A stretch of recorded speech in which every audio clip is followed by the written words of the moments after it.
Welcome to Civil Service IAS, your go-to YouTube channel for all things related to the Indian Administrative Service. मार्च 2023 से मिले data के मुताबिक आज 4 billion fans के साथ फुटबॉल दुनिया का सबसे पॉपुलर स्पोर्ट है। 110 यार्ड के मैदान पर खेले जाने वाले इस खेल की लोकप्रियता अमेरिकन कॉन्टिनेंट से लेकर यूरोप और एशिया तक देखी जा सकती है। 4 साल में एक बार होने वाला फीफा वर्ल्ड कप इस खेल का सबसे बड़ा इवेंट माना जाता है। लेकिन दुनिया भर के देशों की डोमेस्टिक लीग्स और वहां से आने वाले टॉप क्लब्स के बीच खेले जाने वाला यूईएफए चैंपियंस लीग जैसे ग्रैंड इवेंट्स फुटबॉल को साल भर लोगों के बीच रेलेवेंट बनाए रखते हैं। हालांकि इस कैलेंडर ईयर की शुरुआत में फुटबॉलिंग वर्ल्ड एक ऐसे ट्रांसफॉर्मेशन, एक ऐसे फेज से गुजर रहा है जिसे देखते हुए वर्ल्ड के कई फुटबॉलिंग लेजेंड्स और एक्सपर्ट्स फुटबॉल को खतरे में बता रहे हैं। दरअसल पिछले कुछ महीनों से एक के बाद एक दुनिया की टॉप लीग्स यानी स्पेन की ला लीगा, इंग्लैंड में खेले जाने वाली प्रीमियर लीग, जर्मनी की बुंडेसलीगा, इटली की सीरीज ए और फ्रांस में खेले जाने वाली लीग वन में खेलने वाले top players in prestigious leagues को छोड़कर एक ऐसे देश में खेलने वाली डोमेस्टिक लीग का रुख कर रहे हैं जो ना ही कॉम्पिटिटिव टर्म्स में और ना ही स्पोर्टिंग पर्सपेक्टिव से वर्ल्ड फुटबॉल को रिप्रेजेंट करती है। एक ऐसी लीग जो लेगेसी और टैलेंट के मामले में दुनिया की टॉप लीग्स की लिस्ट में दूर दूर तक नजर नहीं आती। वो लीग है मिडिल ईस्ट और सऊदी अरेबिया में खेले जाने वाली सऊदी प्रो लीग। तो आज के हमारे इस वीडियो डिस्कशन में हम इस बात पर चर्चा करेंगे कि क्यों दुनिया भर का वर्ल्ड क्लास टैलेंट आज सऊदी का रुख कर रहा है, क्या है इसके मैसिव माइग्रेशन के पीछे का कारण और क्या इससे वर्ल्ड फुटबॉल को कोई फायदा हो रहा है या फिर नहीं। चलिए शुरू करते हैं अपना आज का सफर। दोस्तों, आज दुनिया के कई देश अपने यहाँ हर साल डोमेस्टिक लीग्स का आयोजन करवाते हैं, जैसे इंडिया का आईएसएल, नेदरलैंड्स में खेले जाने वाली एरेडीवाइज एक्सेट्रा। लेकिन बात जब दुनिया की टॉप लीग्स की आती है, यानी उन देशों में खेले जाने वाली लीग्स की जो fan base, footballing history, level of competition और टैलेंट जैसे पैरामीटर्स पर बाकी देशों की लीग से बेहतर है, तो सबसे पहले नाम यूरोपियन देशों की लीग्स का आता है। इन पॉइंट्स को कंसिडरेशन में लेते हुए experts La Liga, Premier League, Bundesliga, Serie A, Ligue One और प्रीमियर लीगा को दुनिया की टॉप 10 लीग्स में कंसीडर करते हैं। ये वो लीग्स हैं जिन्होंने करीब पिछले 100 सालों से दुनिया के टॉप टैलेंट्स को शोकेस किया है। फुटबॉलिंग टैलेंट चाहे कहीं का भी हो, पिछले 100 सालों में उसे वर्ल्ड स्टेज पर रिकॉग्निशन दिलाने में इन लीग्स का बड़ा हाथ रहा है। यही कारण है कि डिएगो मैराडोना से लेकर जोहान क्रूइफ तक और क्रिस्टियानो रोनाल्डो से लेकर लियोनेल मेसी जैसे एक्स्ट्राऑर्डिनरी टैलेंट्स ने अपने फुटबॉलिंग करियर का एक बड़ा हिस्सा इन्हीं लीग्स में खेलकर गुजारा है। लेकिन दोस्तों, फुटबॉल के इस कैलेंडर ईयर की शुरुआत में कुछ ऐसा हो रहा है जिसे देखकर फुटबॉलिंग कम्युनिटी शॉक में आ गई है। दरअसल हर साल समर ट्रांसफर विंडो के दौरान, जो जनरली जून से अगस्त के बीच ओपन होती है, इन लीग्स में खेलने वाले खिलाड़ी एक क्लब को छोड़कर किसी दूसरे क्लब को ज्वाइन कर लेते हैं। ये कुछ वैसा ही है जैसे हर साल आईपीएल में क्रिकेटर्स एक फ्रेंचाइज से दूसरे फ्रेंचाइज की ओर चले जाते हैं। हालांकि आईपीएल की ही तरह ये प्रोसेस बिडिंग सिस्टम पर बेस नहीं होती। असल में हर क्लब अपने प्लेयर्स को कॉन्ट्रैक्ट बेसिस पर अपने पास सर्टेन नंबर ऑफ ईयर्स के लिए हायर करता है। इस कॉन्ट्रैक्ट पीरियड के दौरान अगर कोई दूसरा क्लब उस पर्टिकुलर प्लेयर की सर्विसेज को एक्वायर करना चाहे तो उसे उस प्लेयर के करंट क्लब के साथ एक रिलीज फी को नेगोशिएट करना होता है, जिसे ट्रांसफर फी कहा जाता है। इस ट्रांसफर फी का अमाउंट प्लेयर की ब्रांड वैल्यू, उसके टैलेंट, उसकी एज जैसे कई फैक्टर्स पर डिपेंड करता है। अगर प्लेयर का करंट क्लब उस ट्रांसफर फी से सेटिस्फाइड होता है तो वो उस प्लेयर के साथ अपने कॉन्ट्रैक्ट को खत्म कर देता है, जिससे उस प्लेयर की ओनरशिप दूसरे क्लब को ट्रांसफर हो जाती है। हर साल सैकड़ों प्लेयर्स एक क्लब से दूसरे क्लब चले जाते हैं। हालांकि ऐसा पहले कभी नहीं हुआ कि एक साथ इतने सारे talented player in top league को छोड़कर किसी ऐसी लीग को ज्वाइन कर लिया हो जिसका रेलेवेंस फुटबॉलिंग वर्ल्ड में शून्य के समान हो। लेकिन इस समर ट्रांसफर विंडो में एक दो नहीं बल्कि कई टॉप लीग्स प्लेयर एक के बाद एक सऊदी प्रो लीग का रुख कर रहे हैं। उदाहरण के तौर पर 2022 के बैलन डोर विनर और रियल मैड्रिड के डेडली स्ट्राइकर करीम बेंजेमा ने सऊदी क्लब अल इत्तिहाद को ज्वाइन किया। वहीं इसी साल यूईएफए चैंपियंस लीग विनर रही मैनचेस्टर सिटी के विंगर रियाद महरेज भी इस यूरोपियन चैंपियन क्लब को छोड़कर अल अहली चले गए। इसी तरह वुल्व्स के स्टार मिडफील्डर रुबेन नेवेज ने महज 26 साल की उम्र में अल हिलाल का रुख किया। लेकिन फुटबॉलिंग वर्ल्ड के लिए सबसे बड़ा शौक बना पीएसजी स्टार और दुनिया के टॉप प्लेयर्स में कंसीडर किए जाने वाले ब्राजीलियन विंगर नेमार जूनियर का सऊदी मूव। नेमार ने महज 31 इयर्स की उम्र में एक शॉकिंग स्टेप लेते हुए 86 मिलियन की ट्रांसफर फी के साथ सऊदी क्लब अल हिलाल को ज्वाइन कर लिया। नेमार जूनियर वर्ल्ड के उन टैलेंटेड प्लेयर्स में से एक है जिन्हें क्रिस्टियानो रोनाल्डो और लियोनेल मेसी के बाद फुटबॉल का नेक्स्ट ब्राइट स्टार कंसीडर किया जाता था। नेमार के शॉकिंग मूव पर across the world football fans और क्रिटिक्स सोशल मीडिया प्लेटफॉर्म्स पर अपनी चिंता जता रहे हैं। कुछ लोग सऊदी प्रो लीग के इस मूव को उनके बिलव फुटबॉल का टेकओवर बता रहे हैं, तो वहीं कुछ लोग सऊदी की ऑयल मनी को स्पोर्ट्स वॉशिंग का कारण मान रहे हैं। ऐसे में सवाल उठता है कि कैसे सऊदी अरेबिया फुटबॉल को टेक ओवर कर रहा है और क्यों ये स्टार्स एक लेस कॉम्पिटिटिव लीग का रुख कर रहे हैं। दोस्तों, इन प्लेयर्स का सऊदी लीग को ज्वाइन करने का सबसे पहला और प्राइम रीजन है सऊदी क्लब द्वारा ऑफर किए जाने वाला बेशुमार पैसा। और इस Saudi clubs top star players को उनके करंट कॉन्ट्रैक्ट से कहीं ज्यादा गुना पैसे ऑफर कर रहे हैं। जरा इस लिस्ट को गौर से देखिए। ये उन फुटबॉलर्स के नाम हैं जिन्हें आज दुनिया में सबसे ज्यादा एनुअल सैलरी ऑफर की जा रही है। 10 प्लेयर्स की इस लिस्ट में सिर्फ पीएसजी के लिए खेलने वाले किलियन म्बाप्पे और अर्जेंटीना के मेगा स्टार और current Inter Miami player Lionel Messi ही दो वो शख्स हैं जो सऊदी प्रो लीग का हिस्सा नहीं है। रोनाल्डो से शुरू होने वाली इस लिस्ट में प्लेयर्स को इस तरह के मैसिव वेजेस दिए जा रहे हैं जो करंट कंडीशन में शायद ही कोई दूसरी लीग ऑफर कर सके।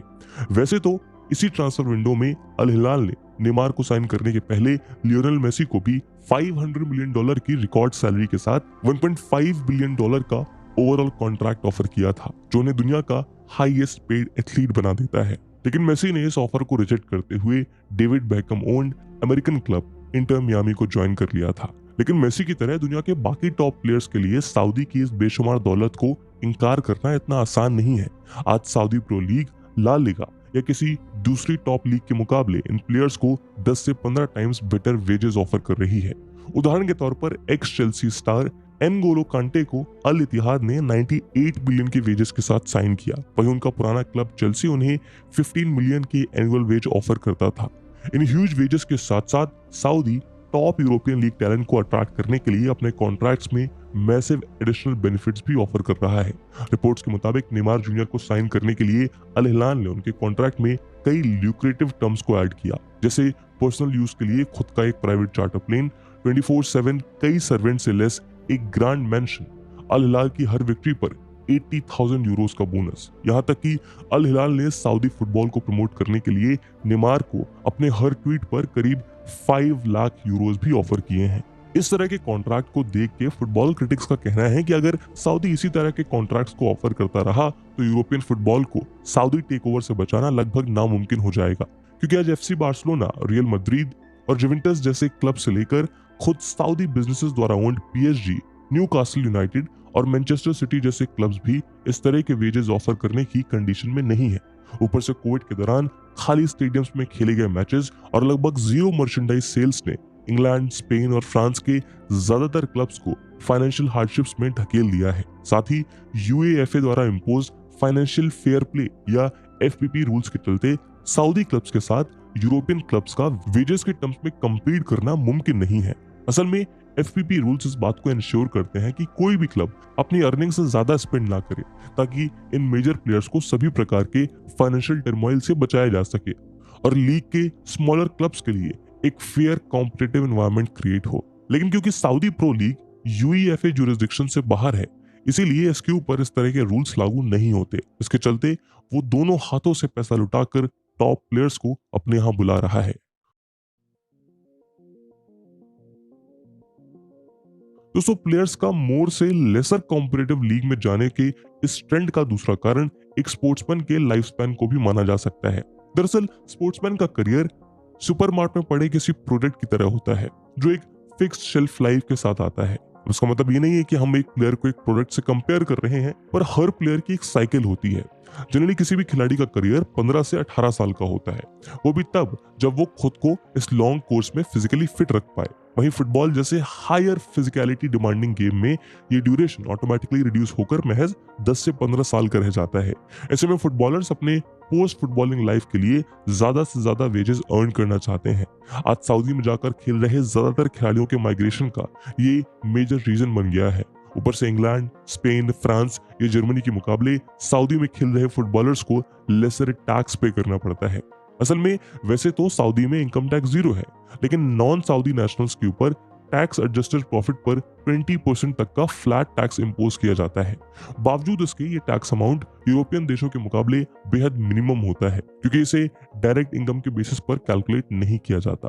उदाहरण के तौर पर आज ला लीगा में खेलने वाले स्पेनिश रेसिडेंस वाले प्लेयर्स पर गवर्नमेंट द्वारा 43 से 52% तक का मैसिव टैक्स इंपोज किया जाता है।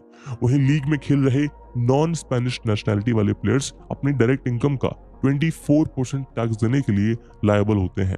सिमिलरली इंग्लैंड में 1,50,000 पाउंड स्टर्लिंग से ज्यादा वेजेस अर्न करने वाले प्लेयर्स को 45% टैक्स पे करना होता है। इन्हीं मैसिव टैक्सेस से बचने और अपने पोस्ट फुटबॉलिंग करियर के लिए कुछ सेविंग्स करने के लिए प्लेयर्स सऊदी जैसे टैक्स हेवंस का रुख कर रहे हैं।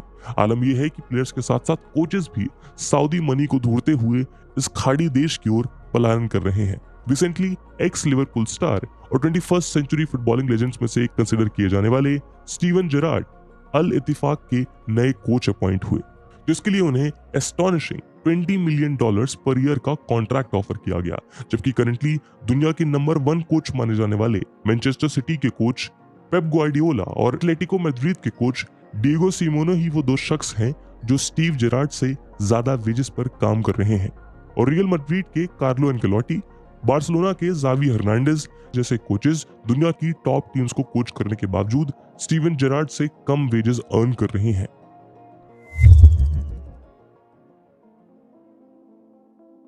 दोस्तों, सऊदी प्रो लीग द्वारा वर्ल्ड फुटबॉल के टेकओवर की कहानी पिछले साल 30 दिसंबर को शुरू हुई थी, जब 5 टाइम्स बैलन डॉर विनर क्रिस्टियानो रोनाल्डो ने सऊदी क्लब अल नासिर को 200 मिलियन यूरो वर्थ कॉन्ट्रैक्ट के साथ ज्वाइन किया। इस कॉन्ट्रैक्ट ने न सिर्फ रोनाल्डो को फुटबॉल हिस्ट्री का हाईएस्ट पेड प्लेयर बना दिया था, लेकिन यहीं से एक ऐसी चेन रिएक्शन की शुरुआत हुई जिसने महज 8 महीनों के अंदर फुटबॉल के बेसिक फंडामेंटल और सऊदी जैसे स्मॉलर लीग के प्रति फुटबॉलर्स के पर्सपेक्टिव को पूरी तरह बदल कर रख दिया। दरअसल आज से लगभग 1 साल पहले तक ऐसा माना जाता है जब तक कोई फुटबॉलर फिजिकली फिट है और टॉप लीग्स में स्ट्रांगली परफॉर्म कर रहा है तब तक उसे वहीं खेलना चाहिए। यही कारण था कि कई फुटबॉलर्स टॉप लीग्स में खेलने के लिए कम वेजेस पर भी टॉप लीग्स के स्मॉलर क्लब्स के साथ कॉन्ट्रैक्ट साइन कर लिया करते थे। जैसे मैनचेस्टर सिटी को छोड़ने के बाद डेविड सिल्वा ने 35 इयर्स की उम्र में सऊदी जाने के बजाय रियल सॉसिडेड क्लब को कम वेजेस पर ज्वाइन कर लिया था। वहीं अगर कोई फुटबॉलर एक सर्टेन एज के बाद यूरोप के बाहर खेलना भी चाहता था तो या तो अपने देश की डोमेस्टिक लीग या जापान या चाइना जैसे देशों का रुख करता था, जहां पिछले 3 दशकों से फुटबॉल स्टेडली ग्रो हो रहा है और जहां सूटेबल वेजेस भी मिल जाते हैं। लेकिन रोनाल्डो के सऊदी जाने के मूव ने फुटबॉलिंग वर्ल्ड के इस बेसिक फंडामेंटल को बदल दिया। रोनाल्डो के सऊदी मूव ने वहां की डोमेस्टिक लीग के प्रति फुटबॉलर्स के माइंडसेट को चेंज कर दिया। फुटबॉलर्स को लगने लगा कि जब रोनाल्डो जैसा मेगा स्टार सऊदी जाकर खेल सकता है तो हम क्यों नहीं। साथ ही रोनाल्डो के सऊदी आने से अल नासिर की ब्रांड वैल्यू को मल्टीफोल्ड जंप मिला। रोनाल्डो के अल नासिर ज्वाइन करने से पहले इस क्लब के इंस्टाग्राम फॉलोअर्स की संख्या सिर्फ 864 के थी। वहीं आज अल नासिर के 17 मिलियन से भी ज्यादा इंस्टाग्राम फॉलोअर्स हैं।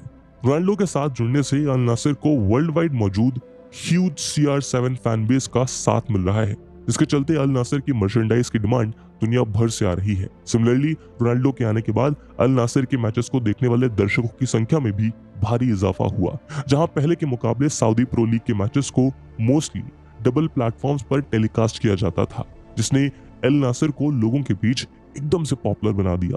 अल नासिर की इसी सक्सेस फॉर्मूला का इस्तेमाल अब सऊदी के बाकी क्लब्स भी कर रहे हैं, जो नेमार और रोबर्टो फिर्मिनो जैसे स्टार्स के सहारे अपनी ब्रांड वैल्यू और पॉपुलैरिटी को एनहांस कर रहे हैं।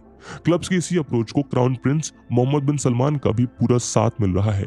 लास्ट विंटर ट्रांसफर विंडो में रोनाल्डो के सऊदी आने के इफेक्ट्स को देखते हुए प्रिंस मोहम्मद बिन सलमान ने इस समर ट्रांसफर विंडो के ओपन होने से ठीक पहले जून के महीने में सऊदी प्रो लीग के 4 क्लब्स यानी अल नासिर, अल इत्तिहाद, अल हिलाल और अल अहिल में 75% स्टेक PIF यानी पब्लिक इन्वेस्टमेंट फंड के जरिए बाई कर लिया था और ट्रांसफर विंडो में मार्केट को इस तरह बर्स्ट करने के लिए रिक्वायर फंड्स भी प्रोवाइड किए। सऊदी के एफर्ट्स को देखते हुए ये सवाल जरूर उठता है कि क्या अपनी डोमेस्टिक लीग को पॉपुलराइज करने के लिए क्या ये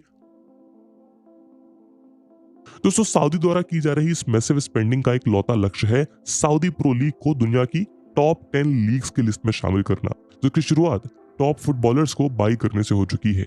प्रीवियसली इस तरह की अप्रोच से चाइना और जापान जैसे देशों को बेनिफिट्स भी मिले हैं। आज जिस तरह नेमार जूनियर या क्रिस्टियानो रोनाल्डो सऊदी गए हैं, ठीक उसी तरह साल 2017 में चेल्सी स्टार प्लेयर ऑस्कर ने एक स्टनिंग मूव में चाइनीज क्लब शंघाई एसआईपीजी को ज्वाइन कर लिया था। उस समय ऑस्कर को दुनिया के टॉप टैलेंट्स में से एक कंसीडर किया जाता था और उनके इस मूव ने लगभग सभी फुटबॉल फैंस को हैरान कर दिया था। सिमिलरली एक्स बार्सिलोना लेजेंड और स्पेनिश माइस्ट्रो एंड्रेस इनिएस्टा और डेविड विला जैसे प्लेयर्स भी अपने करियर के एंड फेज में जापानीज लीग चले गए थे। ऑस्कर, इनिएस्टा और विला जैसे स्टार्स के इस मूव ने इन लीग्स को शॉर्ट टर्म बेनिफिट तो हुआ, जहां वर्ल्ड मीडिया का ध्यान इन डोमेस्टिक लीग्स की ओर गया, लेकिन लॉन्ग टर्म में ये मूव्स कोई टर्न अराउंड इवेंट साबित नहीं हुए। और दरअसल इसका कारण था इन क्लब्स या लीग्स द्वारा फुटबॉल इकोसिस्टम को ठीक से ना समझ पाना। रोनाल्डो या इनिएस्टा जैसे 35+ एज के प्लेयर्स आपको शॉर्ट टर्म में लाइमलाइट तो दिला सकते हैं, लेकिन लॉन्ग टर्म सस्टेनेबिलिटी नहीं। अगर पिछले 100 सालों से यूरोपियन क्लब फुटबॉल वर्ल्ड को डोमिनेट कर रहा है तो उसका सीधा सा कारण है वहां क्रिएट हुआ फुटबॉलिंग इकोसिस्टम। उदाहरण के तौर पर दुनिया के बिगेस्ट क्लब्स में से एक कंसीडर किए जाने वाला एफसी बार्सिलोना के डिकेड लॉन्ग डोमिनेंस का सबसे बड़ा कारण है ला मसिया बार्सिलोना क्लब की यूथ एकेडमी है, जो वर्ल्ड क्लास टैलेंट को प्रोड्यूस करने का होम मानी जाती है। इसी एकेडमी से निकले Lionel Messi, Hernandez, Andres Iniesta, Charles Puyol और गेरार्ड पिके जैसे टैलेंट्स ने वर्ल्ड स्टेज पर बार्सिलोना के डोमिनेंस को मेंटेन रखा, जिसके चलते क्लब्स को बाहर से मैसिव अमाउंट स्पेंड करके टैलेंट्स को एक्वायर नहीं करना पड़ा। साथ ही पिछले कुछ सालों से कोविड के चलते बार्सिलोना इकोनॉमिक हार्डशिप को फेस कर रहा है और उसके पास ग्लोबल टैलेंट को अट्रैक्ट और एक्वायर करने के लिए फंड्स की कमी है। लेकिन तब भी ये सेंचुरी ओल्ड क्लब ला मसिया से आने वाले टैलेंट्स अंसु फती, पाब्लो गावी और लेमिने यमाल के दम पर खुद को पोटेंशियल लीग कैंडिडेट बनाने और ग्लोबल फैन बेस को अट्रैक्ट करने में कामयाब रहा है। इसी तरह दुनिया के कई क्लब्स अपनी यूथ एकेडमी पर स्पेशल एम्फेसिस देते हैं ताकि वर्ल्ड क्लास टैलेंट को एक्वायर करने के बजाय उन्हें लोकल सॉइल पर डेवलप किया जाए। इसलिए सऊदी प्रो लीग भले ही इन मैसिव साइनिंग से short term success bubble create करने में कामयाब हो जाएगी, लेकिन लॉन्ग टर्म अगर सच में सऊदी खुद को टॉप 10 लीग्स का हिस्सा बनाना चाहती है तो उसे अपने यहाँ फुटबॉलिंग इकोसिस्टम को क्रिएट करना होगा। रोनाल्डो और नेमार जैसे स्टार्स के आने से ऑलरेडी सऊदी के यूथ में फुटबॉल को लेकर इंटरेस्ट बढ़ा है। ऐसे में इसका इस्तेमाल वो यूथ को एकेडमी फुटबॉल की ओर आकर्षित करने के लिए कर सकती है। ऐसा करने से सऊदी फीफा वर्ल्ड कप और ओलंपिक्स जैसे इंटरनेशनल टूर्नामेंट्स के लिए भी एक स्ट्रॉन्ग टीम बिल्ड कर पाएगा, जो मेड इन पोर्टुगल या मेड इन ब्राजील नहीं बल्कि मेड इन सऊदी होंगे। और इसी के साथ आज के वीडियो को हम यही समाप्त करते हैं। इस पूरे इशू पे आपका क्या ओपिनियन है और भारत इससे क्या सीख सकता है, कमेंट सेक्शन में जरूर बताइएगा। आई होप आप By subscribing to our channel, you'll gain access to a wealth of engaging videos that aim to educate and inspire.